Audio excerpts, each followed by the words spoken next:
Hello guys, welcome back. ഞാനിന്നിവിടെ ഉണ്ടാക്കാൻ പോകുന്നത് നൂൽപുട്ടാണ്. ഞാനിവിടെ 2 കപ്പ് അരിപ്പൊടിയിലേക്ക് ആവശ്യത്തിനുള്ള തിളച്ച വെള്ളം കുറേശ്ശെയായിട്ട് എല്ലാ ഭാഗത്തേക്കും എത്തുന്ന രീതിയിൽ ഒഴിച്ച് കൊടുത്തിട്ടുണ്ട്. ഇനി 1 ടീസ്പൂൺ ഉപ്പും കൂടി ആഡ് ചെയ്തിട്ട് ഇത് നമുക്ക് മിക്സ് ചെയ്തെടുക്കണം.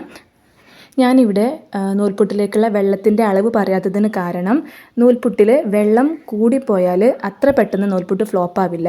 ബട്ട് നൂൽപുട്ടിൽ വെള്ളം കുറഞ്ഞു പോയാലാണ് ഈ സേവനാഴി വഴി ഇടുമ്പം അത് ഭയങ്കര ടൈറ്റായിട്ട് മാറും. അപ്പോൾ നമ്മൾ വെള്ളം ഇതുപോലെ ആവശ്യത്തിന് ഒഴിച്ചിട്ട് വേണം ഇത് കുഴച്ചെടുക്കാൻ. പിന്നെ പത്തിരിക്ക് കുഴക്കുന്നത് പോലെ ഒരുപാട് ടൈമൊന്നും ഇത് കുഴച്ചെടുക്കണ്ട.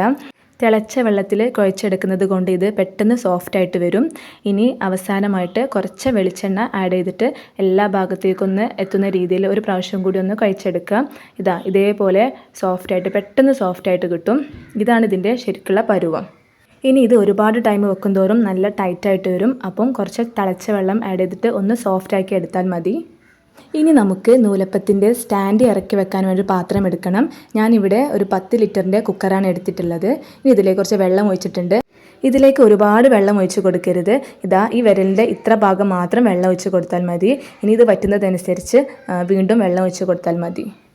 എൻ്റെ അടുത്തുള്ളത് ഈ സേവനാഴിയാണ്. ഇതെനിക്ക് ഭയങ്കര യൂസ്ഫുള്ളാണ്. എന്നാൽ ഈ സ്റ്റീലിൻ്റെ സേവനാഴി എനിക്ക് അത്ര യൂസ്ഫുള്ളായിട്ട് തോന്നിയിട്ടില്ല. ഇനി വൃത്തിയായി തുടച്ച് വെച്ചിട്ടുള്ള ഇതിൻ്റെ എല്ലാ പ്ലേറ്റ്സിലും അതുപോലെ തന്നെ സേവനാഴിൻ്റെ അകത്തും എല്ലാ ഭാഗത്തും ഒന്ന് ഓയിലൊന്ന് തടവി കൊടുക്കണം. നൂൽപുട്ട് ഒട്ടിപ്പിടിക്കാതിരിക്കാനും വേണ്ടിയിട്ടാണ് കേട്ടോ ഞാനിങ്ങനെ ചെയ്യുന്നത്. ഇനി ഇതിലേക്ക് ഇത് ഫുള്ളായിട്ട് കവർ ചെയ്യാത്ത രീതിയിൽ ഇതൊന്ന് ഫില്ല് ചെയ്യണം. ഈ വീഡിയോയിൽ ഞാൻ മെയിനായിട്ടും ഫോക്കസ് ചെയ്യുന്നത് ഇതുപോലെ നൂൽപുട്ടിൻ്റെ സ്റ്റാൻഡോ അതുപോലെ തന്നെ ഈ പ്ലേറ്റ്സോ ഒന്നും ഇല്ലാത്തവർക്ക് വേണ്ടിയിട്ടാണ്. അതിൻ്റെ വീഡിയോ ഞാൻ ഇതിൽ ഇൻക്ലൂഡ് ചെയ്തിട്ടുണ്ട്. ഇനി ഇതൊന്ന് പ്ലേറ്റിലേക്കൊന്ന് ചുറ്റിച്ചെടുക്കണം. ഇത് ഏകദേശം 4 പ്ലേറ്റ്സിലേക്കുള്ള മാവ് ഇതിലുണ്ട്.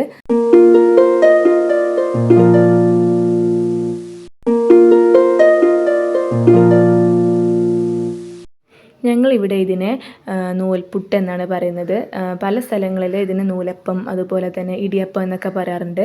നിങ്ങൾ എന്താണ് ഇതിന് പറയുന്നത് ഒന്ന് കമൻറ്റ് ചെയ്യണേ. ഇനി ഇവ ഓരോന്നും സ്റ്റാൻഡിലേക്ക് എടുത്ത് വെച്ചിട്ടുണ്ട്. ഇനി വെള്ളം തിളച്ച് വരുമ്പം ഇത് അതിലേക്ക് ഇറക്കി വെച്ചിട്ട് ഹൈ ഫ്ലെയിമിൽ 5 മിനിറ്റ് വേവിക്കണം. ശേഷം ലോ ഫ്ലെയിമിലേക്ക് മാറ്റി 2-3 മിനിറ്റും കൂടി വെച്ച് കഴിഞ്ഞാൽ നൂൽപുട്ട് റെഡി ആയിട്ടുണ്ട്. നൂൽപുട്ടിൻ്റെ വേവ് കറക്റ്റായിട്ട് നോക്കുന്നത് എങ്ങനെയെന്ന് ഞാൻ പറഞ്ഞുതരാം. ഞാൻ ആദ്യം ഇതിലൊന്ന് പ്രസ് ചെയ്ത് നോക്കും. അപ്പം കയ്യിൽ ഒട്ടിപ്പിടിക്കുകയാണെങ്കിൽ അത് വെന്തിട്ടില്ല എന്നർത്ഥം. ഇനി അത് ഒട്ടിപ്പിടിക്കുന്നില്ലെങ്കിൽ അത് കറക്റ്റായിട്ട് വേവായിട്ടുണ്ട്. ഇനിയിപ്പം ഒട്ടിപ്പിടിക്കുകയാണെങ്കിൽ നിങ്ങൾ വിഷമിക്കേണ്ട. അത് ഈ ലോ ഫ്ലെയിമിൽ തന്നെ ഒരു കുറച്ച് ടൈമും കൂടി ഒന്ന് വെച്ചാൽ ഇത് പെട്ടെന്ന് വെന്ത് വരും. ഇനിയിപ്പോൾ ഇത് ഓരോ പൊടിക്കനുസരിച്ചിട്ടും ഡിഫറെൻ്റ് ആയിരിക്കും. ഇനി അടുത്തതായിട്ട് നൂൽപുട്ടിൻ്റെ സ്റ്റാൻഡ് ഇല്ലാത്തവർക്ക് വേണ്ടിയിട്ടാണ് കാണിക്കുന്നത്. അതിന് വേണ്ടിയിട്ട് ഒരു വാഴയിലയാണ് ഞാൻ എടുത്തിട്ടുള്ളത്. ഈ വാഴയിലയിൽ ഇതിൻ്റെ നടുഭാഗത്ത് ചെറുതായിട്ടൊന്ന് ഹോൾസ് ഇട്ട് കൊടുക്കുക. ഇങ്ങനെ ഹോൾസ് ഇട്ട് കൊടുത്തതിന് ശേഷം നമുക്കിതൊന്ന് ഓയിലൊന്ന് സ്പ്രെഡ് ചെയ്തെടുക്കണം. ഇനി നമുക്ക് മുമ്പ് ചെയ്ത പോലെ തന്നെ 4 വാഴയിലയിലായിട്ട് ഇത് റൗണ്ടിലൊന്ന് ചുറ്റിച്ചെടുക്കണം.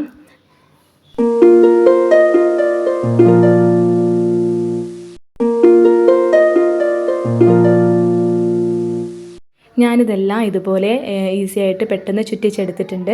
ഇനി നിങ്ങളുടെ കയ്യിൽ ഇതുപോലെ ഇഡ്ഡലിച്ചമ്പോ അല്ലെങ്കിൽ ഇതുപോലെ ഹോൾസുള്ള പാത്രം ഉണ്ടെങ്കിൽ ഈസി ആയിട്ട് തന്നെ നമുക്ക് നൂൽപുട്ട് ഉണ്ടാക്കിയെടുക്കാം.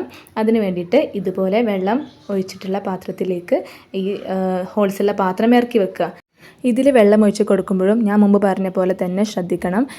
ഇതിൻ്റെ താഴ്ഭാഗം തട്ടാത്ത രീതിയിൽ വേണം വെള്ളം ഒഴിച്ച് കൊടുക്കാൻ. ഇനിയിപ്പം ഈ 4 നൂൽപുട്ടും ഞാനിതിലേക്ക് ഇറക്കി വെച്ചിട്ടുണ്ട്. ഇത് ഒന്നിനു മേലായിട്ട് മെല്ലെ ആയിട്ടൊന്ന് വെച്ച് കൊടുക്കണം.